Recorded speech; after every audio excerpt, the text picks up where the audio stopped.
Bueno, buenas tardes, ¿me escuchan?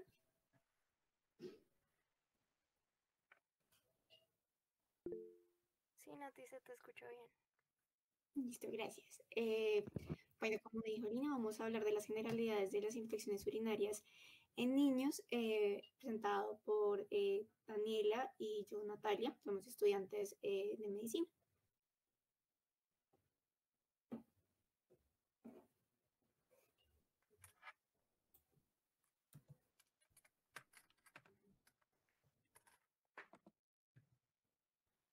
Bueno, primero el contenido de la charla primero va a ser de definiciones, luego les vamos a hablar un poco de la epidemiología, la etiología, qué factores predisponen a los niños para poder desarrollar infecciones de vías urinarias, la clínica, el enfoque que le tenemos que dar a estos pacientes, el tratamiento y posibles complicaciones que se puedan llegar a presentar. Bueno, entonces iniciamos con las definiciones, en las cuales una infección de vías urinarias se caracteriza por la invasión, multiplicación e inflamación por un uropatógeno reconocido en cualquier localización del tracto urinario. Se puede presentar piuria, pero sin embargo en aproximadamente del 10 al 20% de los niños está ausente. Entonces, la bacteriuria es el aislamiento de un uropatógeno en un cultivo de orina. Puede ser tanto sintomática o asintomática. O sea, ¿a qué se refiere eso? Que podemos tener un paciente que en el cultivo no sabía que tiene una bacteria, pero no esté presentando ningún síntoma en el momento. Y si es significativa o no, el umbral depende del método de recolección de orina. Entonces, si tenemos una muestra de orina recolectada a mitad de chorro miccional, una muestra con sonda o una punción suprapúbica, el umbral va a variar. Lo más importante de esto es que en todas el crecimiento de más de 2 patógenos se considera contaminación de la muestra.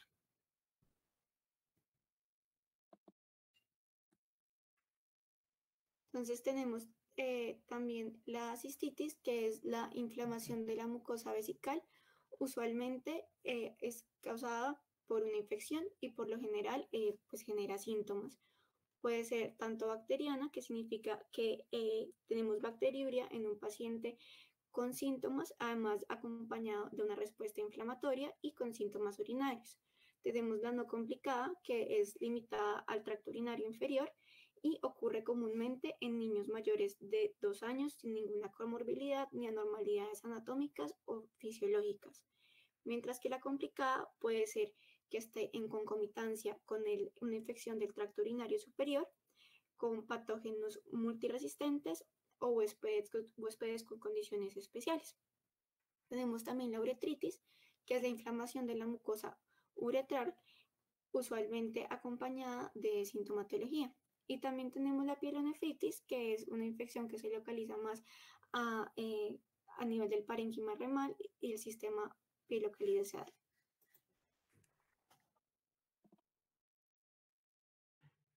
También la podemos dividir en si una infección es recurrente, que se refiere al aislamiento de un germen después de haber tenido un cultivo estéril. Entonces, después de que yo ya tengo el primer cultivo que me confirma la infección, hago otro cultivo, es estéril, y el siguiente cultivo me vuelve a aparecer el mismo germen del primero. Entonces, la recaída es el aislamiento del mismo patógeno a pesar de un manejo antibiótico adecuado. Y la reinfección es el aislamiento de un germen diferente después de 2 semanas de un tratamiento inicial.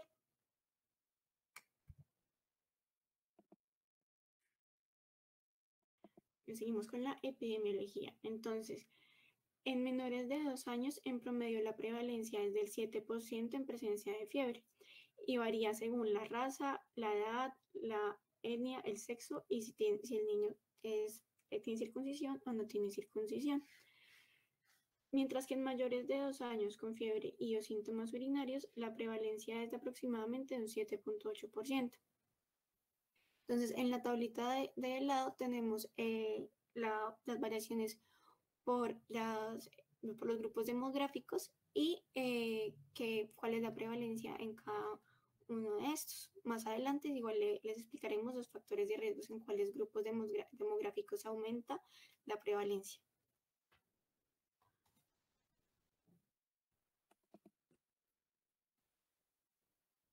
en etiología, tenemos que el 80% de las infecciones en niños es causada por E. coli. Se pueden dar infecciones por virus u hongos y parásitos, pero son poco comunes y se presentan principalmente en pacientes inmunocomprometidos con uso prolongado de antibióticos de amplio espectro o sonda vesical permanente. Hay unos patógenos que no son relevantes, como es Lactobacillus, Staphylococcus coagulasa negativa y Corynebacterium. En mayores de 2 años tenemos que la mayoría se da por bacterias entéricas, sin embargo, puede causar cualquier patógeno que colonice el área periuretral, el tracto urinario, y esto incluye bacterias no entéricas, como también hongos, virus y parásitos. En esta tabla vemos las bacterias y los patógenos que se presentan en la cistitis aguda, tanto en niños como en adolescentes, dependiendo de las características del huésped. Entonces, en un huésped normal vemos, como ya habíamos dicho antes, que la mayoría de las infecciones se producen por E. coli, pero pues también hay otros gram negativos, también hay enterococos, y dependiendo de cada uno de las características puede variar el patógeno al cual nos enfrentamos.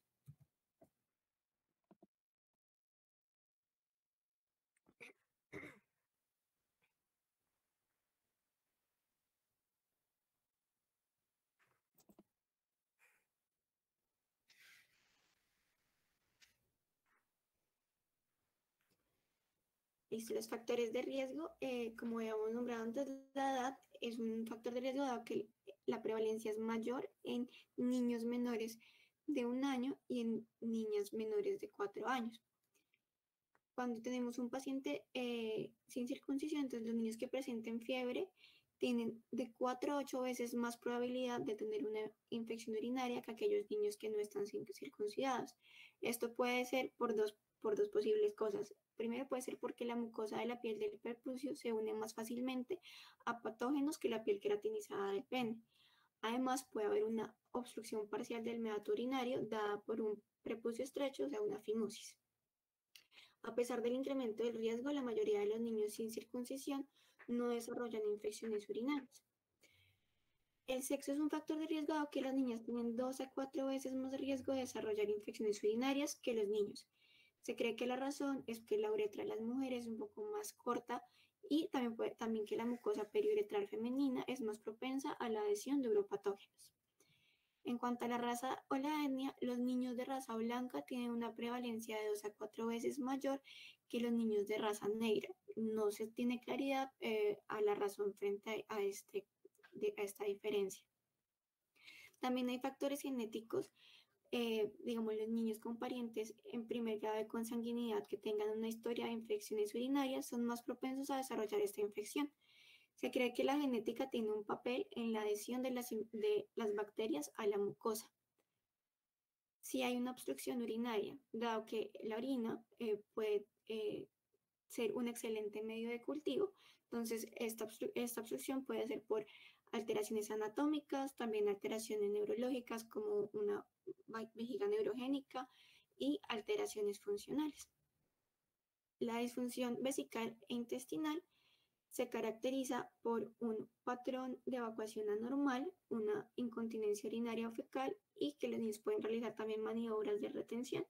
Entonces, precisamente también esto termina siendo como otra causa que puede tener una obstrucción urinaria y pues por eso mismo se aumenta la prevalencia de las infecciones en estos niños. Bueno, y el uso de sonda vesical, mientras esté más tiempo la sonda, hay más riesgo de desarrollar una infección urinaria.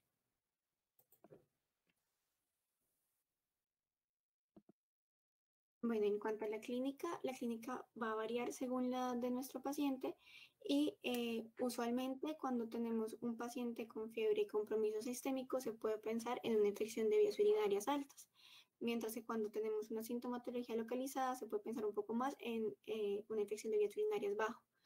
Pero igual esto no es como, si tenemos igual fiebre y compromiso sistémico, no quita que solamente sea una infección de vías urinarias bajas, es algo un poco relativo. En lactantes vamos a tener que presentar una fiebre mayor de 39 grados, vómito, pobre succión. Vamos a tener un paciente con signos de deshidratación, letargia o irritabilidad, un retardo pondoestatural, sensibilidad suprapúbica, llanto y pujo con la micción. También podemos tener hematuria, orina fétida y tanto liguria o poliuria. En mayores de 2 años tenemos dolor en el costado, malestar general y fiebre que nos hace pensar más en una pielonefritis aguda y síntomas urinarios miccionarios como disuria, tenesmo urinario e incontinencia que nos hace pensar más en una infección de vías urinarias baja o cistitis. En esta tabla tenemos organizados por frecuencia los síntomas que pueden presentar los niños.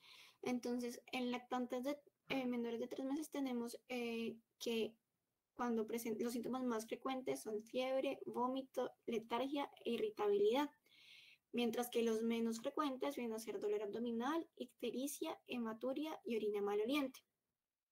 En el resto de los niños tenemos cuando están en son preverbales, tienen el más común es fiebre, mientras que el menos frecuente es letargia, irritabilidad, hematuria, orina maloliente y fallo de Medro. Mientras que en los niños verbales los más frecuentes es la disuria. Y pues los menos frecuentes serían fiebre, malestar, vómitos, hematuria, orina maloliente y orina turbia.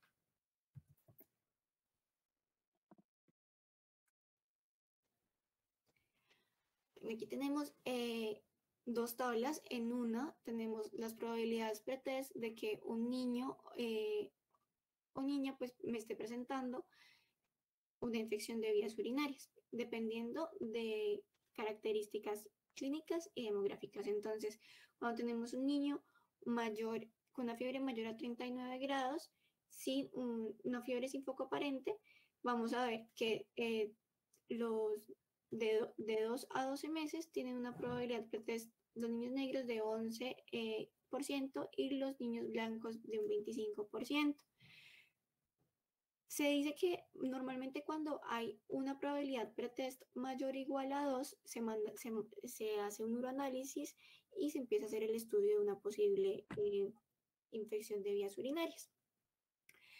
También hay que tener en cuenta lo dicho antes en cuanto a las características de cada grupo demográfico y la prevalencia que tiene esta infección y los factores de riesgo que nos puedan presentar. Entonces, de 0 a 3 meses vemos que también los chicos sin circuncisión tienen 20,1% de probabilidad pretest de presentar una infección de vías urinarias.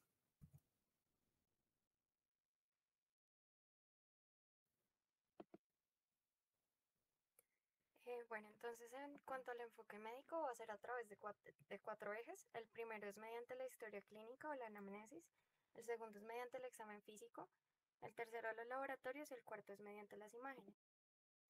Entonces, con respecto a la historia clínica, el enfoque pues está dado desde la clínica, qué sintomatología presenta el paciente y siempre teniendo en mente qué antecedentes presenta y qué factores de riesgo presenta. En cuanto al enfoque médico, eh, pues lo que les decía van a ser cuatro ejes: la anamnesis, el examen físico, los laboratorios y las imágenes. En cuanto a la historia clínica, pues el enfoque va a ser desde la sintomatología y desde los antecedentes y los factores de riesgo previamente mencionados.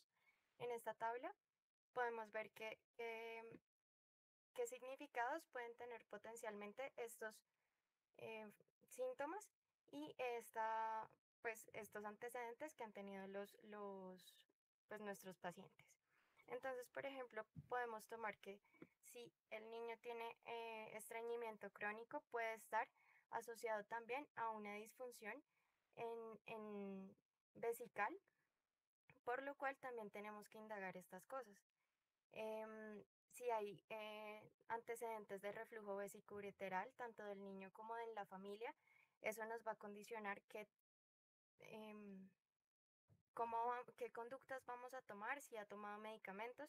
Eso también nos va a alterar, puede alterarnos las pruebas en los uroanálisis. Asimismo, entre los síntomas, los que previamente mencionaba Natalia, si ha tomado, si, si ha tenido fiebre, si ha tenido vómitos, si tiene algún síntoma urinario bajo, pues claramente la edad, entre otros antecedentes. En cuanto al examen físico, siempre medir la temperatura del paciente, ya que, como hemos mencionado varias veces, esto puede hacer referencia a que puede haber una pielonefritis aguda. Y lo más importante acá es que puede generar cicatrices renales que posteriormente pueden llevar a daño renal y puede llevar a consecuencias muy graves en el niño y en la vida del niño. También debemos medir la presión arterial. Em, Debemos siempre tomar talla y peso de los niños, dado que también se ha visto relacionado con retrasos pondoestaturales cuando hay infecciones recurrentes. Debemos hacer una palpación abdominal teniendo en cuenta que si encontramos alguna masa, principalmente vesical o renal. Y una cosa muy importante es verificar, sobre todo en niños pequeños, sobre todo pues en lactantes o menores de un año, el- la espalda, verla muy bien y ver si hay algún signo de mielodisplasia. Y también revisar los genitales externos para ver diagnósticos diferenciales como balanitis, vulvovaginitis, entre otros. Entre los laboratorios, el principal método es el uroanálisis junto con el urocultivo. Recordemos que el uroanálisis no es diagnóstico, el urocultivo sí lo es, em, para infección del tracto urinario. Sin embargo, para pielonefritis no es diagnóstico y para ver si hay cicatrices renales tampoco es diagnóstico. También podríamos pedir reactantes de fase aguda si estamos sospechando una pielonefritis. Principalmente podemos pedir PCR y procalcitonina y otros estudios de laboratorio dependiendo de cómo se encuentra el niño. Si está escéptico, si está con alteración de su estado general, pues vamos a ir orientando los laboratorios. Entonces, en cuanto Sí, a cuándo vamos a pedir uroanálisis, em, bueno, principalmente en niños que cursen con fiebre mayor o igual a 38 grados, siempre que siempre que sean menores de 12 meses, o niños con fiebre mayor o igual a 39 grados. Sí, Daniela, se ve. Dime. Bueno, sin embargo, pues estos criterios son controvertidos, dado que niño que presente, em, más bien, el abordaje es individualizado y es según la clínica que esté presentando el niño. Si bien esta tabla nos puede guiar en qué momento pedir o no un examen de orina, si nuestra sospecha clínica, dado los antecedentes, dado la sintomatología que presenta, dado pues todo lo que les hemos venido comentando, este niño pues requiere un uroanálisis y generalmente se va a pedir con urocultivo. Entonces, ¿cómo vamos a recoger o cómo debe ser recogido el uroanálisis? Hay 4 formas. Entonces, en niños que tienen continencia, está el método del chorro miccional limpio, que es que a mitad de chorro el niño, pues después de la limpieza del área genital, el niño debe orina en el vasito. Esto solamente para los niños que tienen continencia y solamente es válido en ellos. También está la bolsa adhesiva. Sin embargo, este método no tiene muy buena confiabilidad, dado que tiene una tasa de falsos positivos muy alta. Pues en este artículo que encontramos se referían a una tasa mayor al 50%. ¿De qué nos sirve? Si el resultado es negativo, es muy probable que no vaya a haber una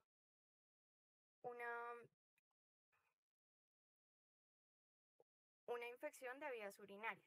Sin embargo, si es un resultado positivo, esto no me va a diagnosticar una infección, dado que hay mucha probabilidad de que hubiese contaminación. El siguiente es el cateterismo vesical pues, y la punción suprapúbica. Cada uno de ellos tienen unos valores para que se tomen como urocultivos positivos. Em, Sin embargo, en esto es importante que, y bueno, hay que tener en cuenta que solamente vamos a intentar usarlo en niños muy pequeños que no tengan control de la micción, dado que pues son procedimientos invasivos em, y pues tienen riesgo de trauma en el niño. En- Sin embargo, pues también son muy fiables. Como podemos ver en la punción suprapúbica, cualquier crecimiento de gérmenes gram negativos es eh, diagnóstico en el urocultivo de una infección del tracto urinario. Listo. Entonces acá creo que no pueden ver bien la tabla, pero les traigo una descripción general de cómo es el examen general de orina y que nos puede guiar. Los cuadros resaltados eh, con, con, con en rojo son aquellos que van a ser, que nos van a guiar hacia las infecciones urinarias. Entonces, por ejemplo, el color, cuando hay un color verde azulado, podemos pensar en una infección por Pseudomonas aeruginosa. El pH también se puede ver alterado siempre que hay infección. Por ejemplo, si es menor a 6, podemos pensar en que la infección es por E. coli y sin embargo, pues estos tienen,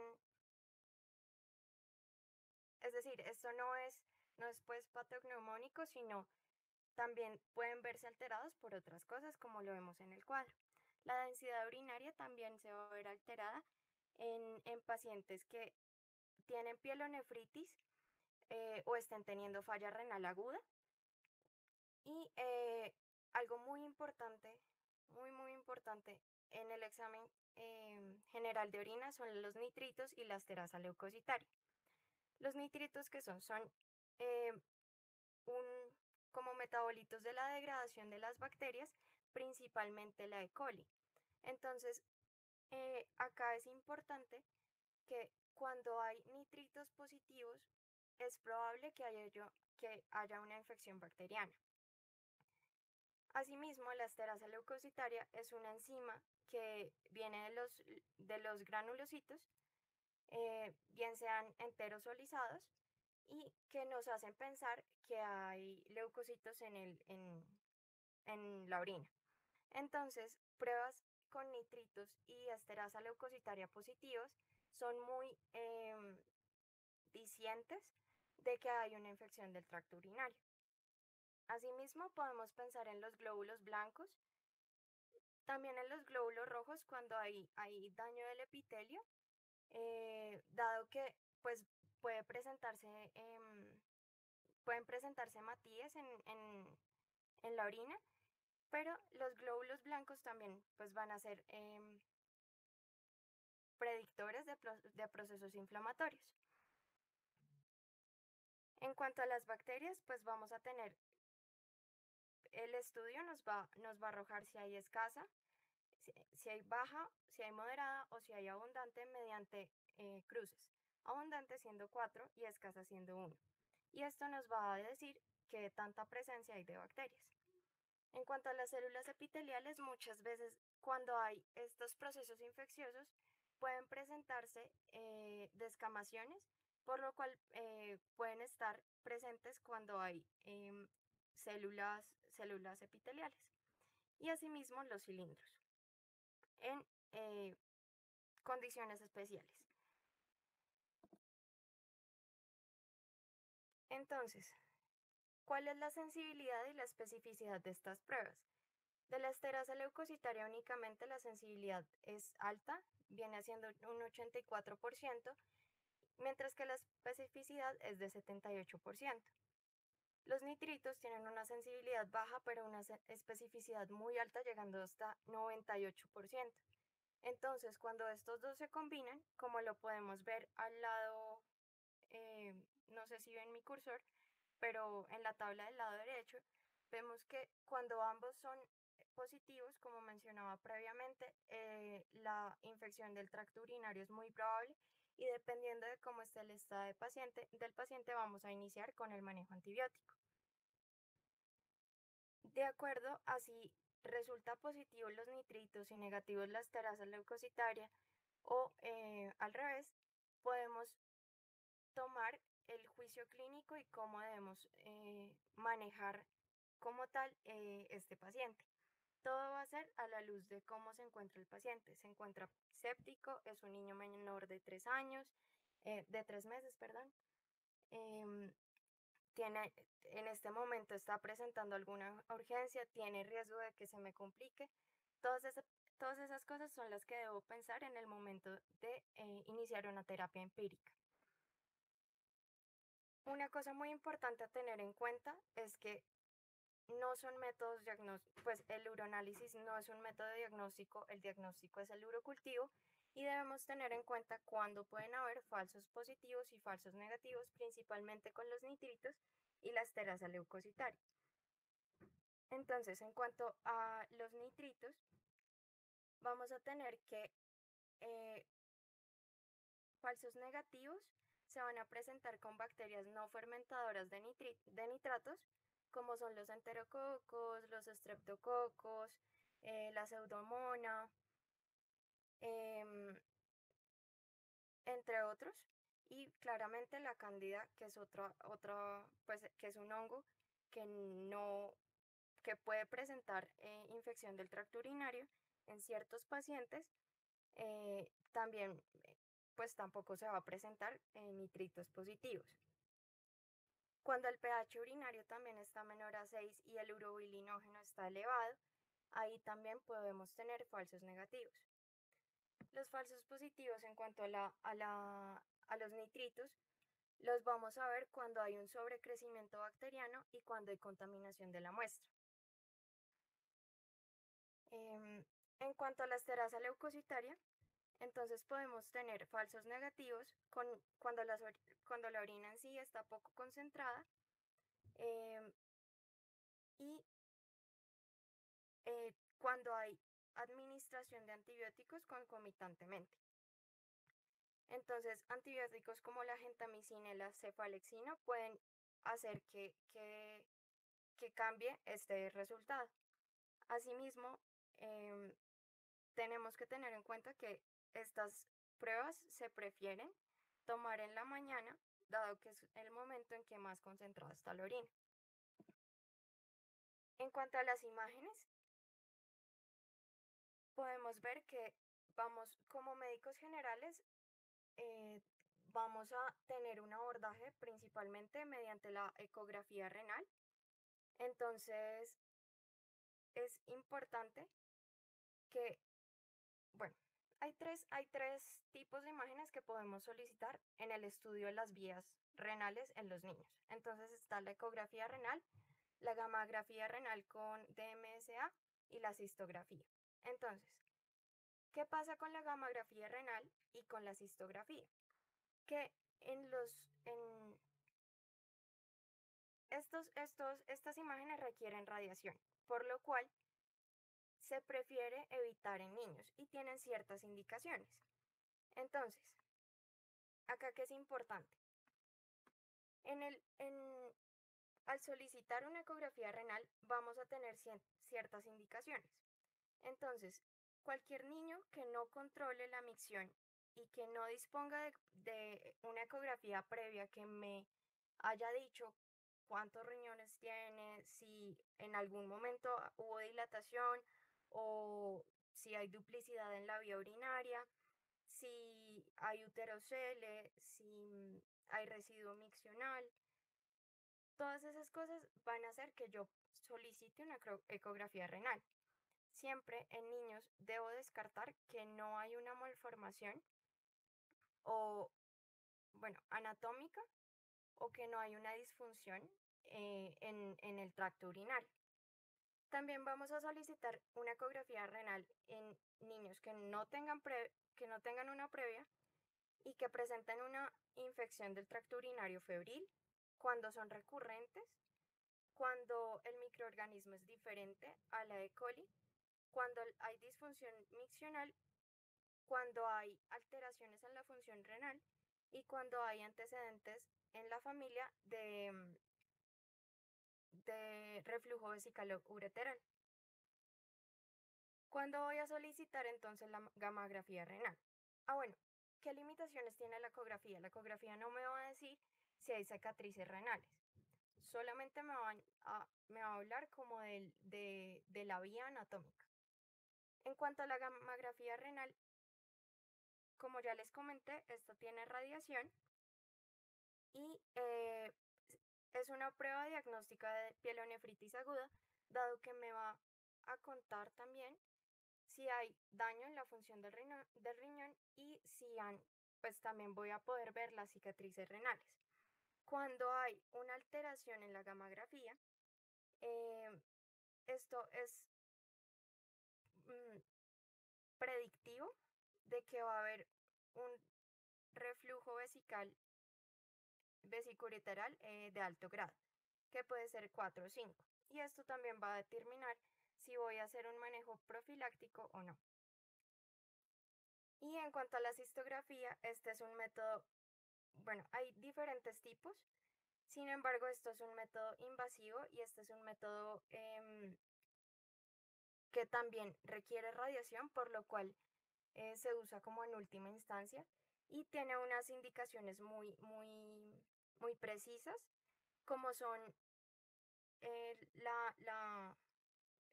cuadros que no son concluyentes a partir de las dos anteriores imágenes y cuadros que tienen una evolución muy atípica y la fiebre persiste durante más de 72 horas. Entonces nos muestran como un flujograma en el cual cómo podemos hacer la aproximación o cómo podemos usar estas imágenes. Entonces, por un lado tenemos la I2 febril y la I2A febril. Si hay una I2 febril, tomo ecografía renal.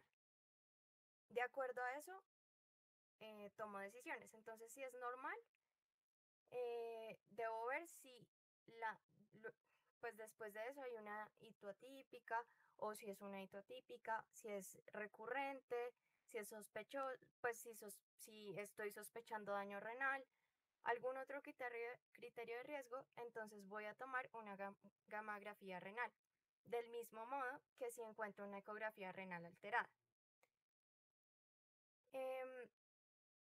Si esta está normal, también debo tomar pruebas de función renal y debo igualmente hacer siempre seguimiento clínico.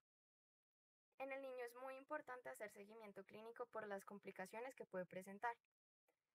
Entonces, cuando hay una infección del tracto urinario afebril y el paciente no tiene una ecografía previa o presenta una infección atípica o recurrente, debemos hacer una ecografía renal. Y de acuerdo a eso vamos a tomar las mismas decisiones.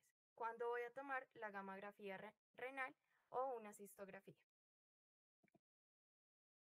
Entonces, ¿cómo voy a hacer el diagnóstico? Si tengo una sospecha de ITU, lo voy a tomar según lo que ya les he comentado. Luego voy a tomar con una técnica adecuada para recoger la orina. Voy a tomar un uroanálisis y un urocultivo.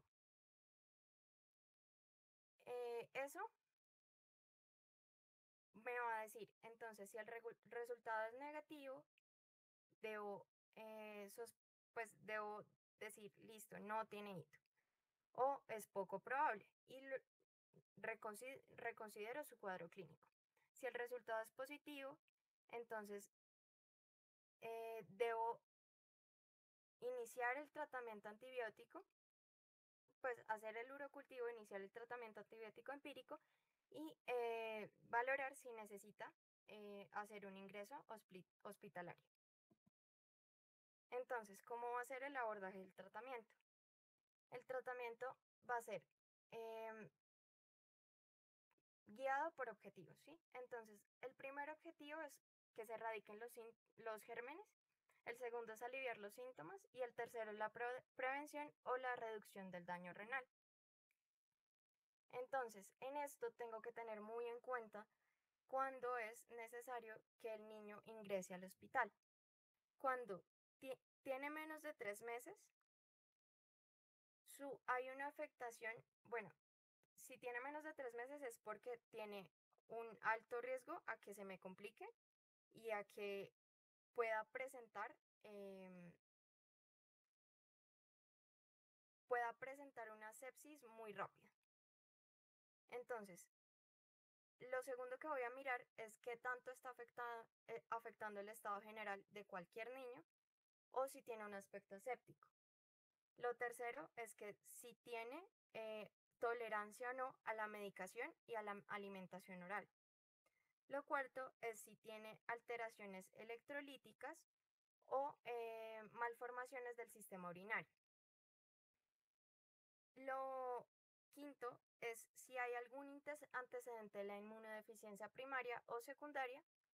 Y por último, y lo que se presenta muy frecuentemente en nuestro país, si hay alguna sospecha de que no se vaya a seguir eh, el esquema antibiótico o si hay dificultad en el seguimiento ambulatorio de este paciente. También consideramos en algunos niños que tienen una infección urinaria febril cuando hay una fiebre elevada que sea mayor o igual a 39 grados centígrados y que el niño tenga entre 3 y 6 meses. Si hay persistencia de la fiebre entre 48 y 72 horas después del tratamiento, si hay factores de riesgo para que el germen no sea habitual, entonces si hay antibiótico terapia reciente, si hay alguna hospitalización reciente y si hay antecedente de cateterismo, pues recientemente. Si hay alguna historia familiar del reflujo vesicoureteral o la ecografía muestra alguna alteración del sistema, principalmente de la dilatación, si hay infecciones urinarias febriles a repetición y si hay elevación importante de los reactantes de fase aguda. Entonces la PCR la podemos eh, ver o considerar cuando es mayor a 8 a 10 miligramos por decilitro y la procalcitonina si es mayor o igual a 2 a 5 nanogramos por mililitro. En cuanto a qué medicamento vamos a dar, entonces, en Colombia hay muchos esquemas de tratamiento si uno se pone a revisar las diferentes fuentes. Entonces, en UpToDate dicen una cosa, en la Asociación Española de Pediatría dicen otra, pero acá es importante que tengamos en cuenta cuál es el patrón de resistencia, primero que es lo más frecuente, y cuál es el patrón de resistencia que tenemos a nivel local. Entonces, acá es importante que la elección del medicamento se va a hacer de acuerdo a si lo puede tomar por vía oral o si requiere la vía parenteral. Y esto depende de si el niño está teniendo un compromiso sistémico o no. Entonces, si no hay compromiso sistémico, voy a tomar vía oral y en Colombia los niños pueden, o sea, se prefiere para los niños o amicacina o se, perdón, o trimetoprim sulfa. Sin embargo, casi que 40% en la población colombiana, pues en las cepas de E. coli, son resistentes al trimetoprim. E incluso la cefalexina también se ha aceptado. Este tratamiento se va a dar de 7 a 10 días. Y pues siempre debemos tener en cuenta cuáles son los criterios de ingreso hospitalario. Entonces, si el niño requiere la vía parenteral, em, vamos, acá los dividimos en dos grupos. Entonces, ¿el niño es menor de 3 meses o es mayor de 3 meses? Si es menor de 3 meses, voy a utilizar ampicilina gentamicina o puedo utilizar ceftriaxona o cefotaxima. Si el niño es eh, mayor de 3 meses, entonces puedo utilizar ceftriaxona, pues dependiendo del estado, cefalotina también o cefotaxima. Sin embargo, para la cefalotina también debemos tener en cuenta que hay una resistencia creciente últimamente que se ha visto pues acá en Colombia. Una cosa, creo que les dije amicacina como tratamiento oral, pero no, es amoxicilina, perdón. Em, Acá en la siguiente tabla, pues la dosis y las fracciones cambian. Al lado izquierdo tenemos una tabla de un artículo colombiano, creo que es de la FUX, y al lado derecho tenemos que dice up to date. Entonces, ellos también, eh, como primera línea de manejo, tienen, y pues me llamó mucho la atención, tienen cefalosporinas de tercera generación, dada la alta resistencia que hay en otros países a otros medicamentos. Sin embargo, pues es una resistencia que acá aún no vemos. En cuanto a las complicaciones, podemos ver que las principales son la hipertensión arterial, la falla renal crónica y el trasplante renal.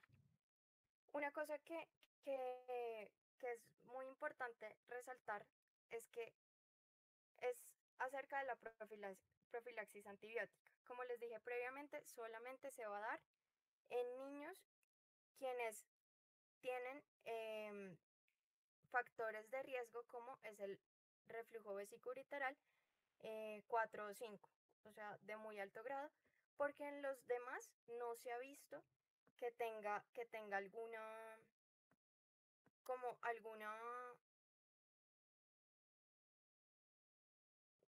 alguna validez o que pueda ayudar a disminuir las infecciones de tracto urinario. Em, esta es controversial con qué medicamento se debe hacer.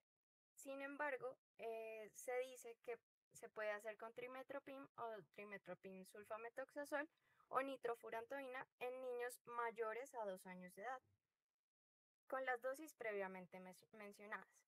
Otra cosa muy importante es que para prevenir esas recurrencias y para prevenir que progrese alguna complicación, debemos incentivar en los niños el vaciado vesical frecuente, la corrección de los factores favorecedores locales, tales como la mala higiene perineal, infecciones a nivel local como la vulvovaginitis, la balanitis o si hay fimosis.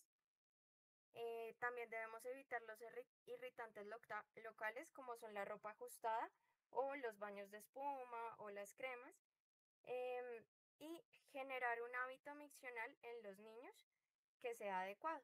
Otra cosa importante es que ellos deben sentirse cómodos a la hora de ir al baño, dado que, pues ir a orinar, dado que esto también ejerce que los niños empiecen a retener orina y esto puede generar un ambiente en el cual haya pues, diseminación de los patógenos. Em, Muy importante que siempre identifiquemos si hay algún riesgo de una cicatriz renal para derivar al servicio de nefrología. También si hay infecciones del tracto urinario recurrentes o si son atípicas o si son gérmenes que no son frecuentes. principalmente gérmenes que no sean E. coli, que no tenga explicación, ahí voy a derivar. Cuando el niño tenga retardo en el crecimiento, em, pues eso son cosas muy importantes en las cuales debo tomar ya la decisión de hacer una interconsulta al especialista.